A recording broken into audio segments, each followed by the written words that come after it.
Okay, so let's go inside the Pavilion of Oman here at World Expo 2015 Milan.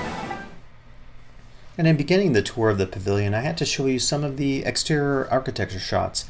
I have to say that Oman is one of the most outstanding pavilions in terms of paying such close attention to its external theming.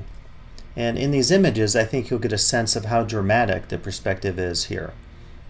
In fact, in this image here, as you compare it next door with the Russian pavilion, you can see that Russia takes a much more abstract approach, and of course it uses the ski jump mirror to create its exterior architecture.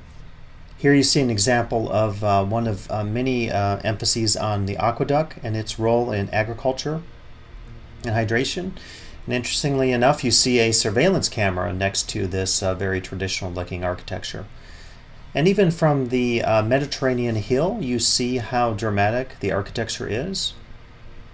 And it was quite enjoyable for me to walk around the pavilion and to just take in the sights here and to focus on the theming. Along with Morocco, I would say that Oman has one of the most extensive considerations or emphases on external theming. You can see even here the pot on the left, the very fine details of theming, including this cobblestone walkway next door, and some additional examples. Really fine examples here of architecture on the exterior. But let's go inside the pavilion and take a look at some of the interior features.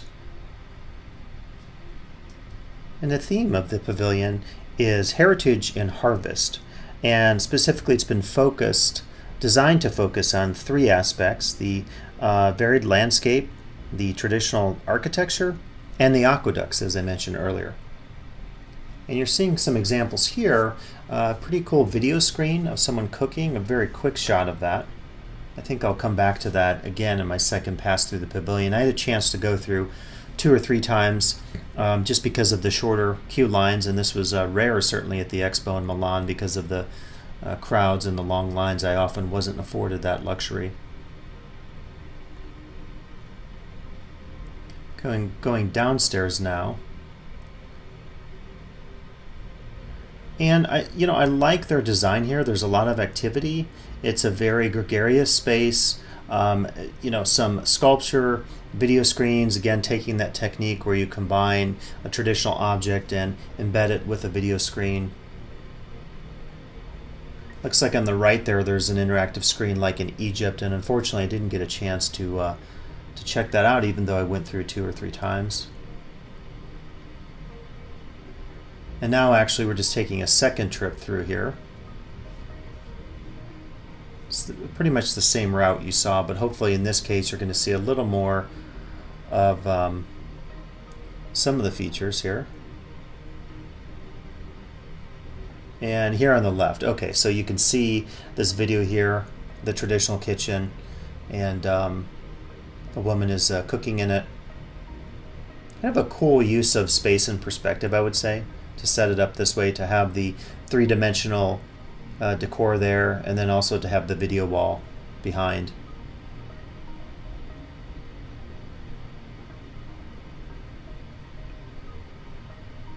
Okay, and then as we did before, we will go down the stairs for the second time, and you'll get a chance to see some of this again. I think overall a very nice pavilion. I like when they do these small touches, the lamps and the tapestries and the wall hangings and so forth. It brings something, I think, to these plain spaces where you're going through. If you recall, in Russia there wasn't a lot done in the spaces that connected the floors. Again, very cool here. Fishing boat with a net, and then you have the video screen inside.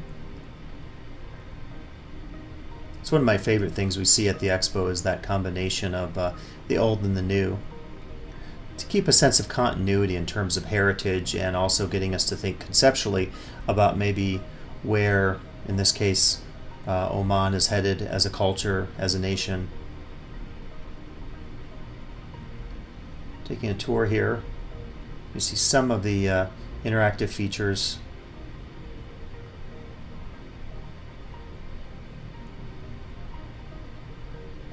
Simple kinetic movement sometimes, like in a case like this in the sculpture, can be very attractive, I think. You know, it doesn't always have to be the most complex technology to make an impression with the guest.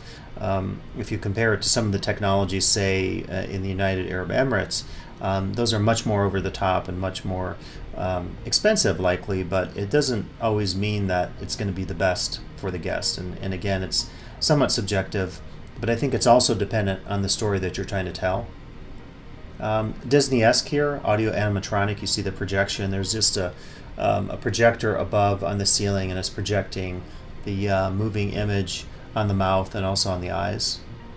So not quite audio animatronic, but a version of it, a simplified version of it. And we see a little bit more here, coming to the end of our tour of Oman. Hope you enjoyed the video feature today here at the World Expo in Milan, and please come back for additional video features of the Immersive Worlds Handbook.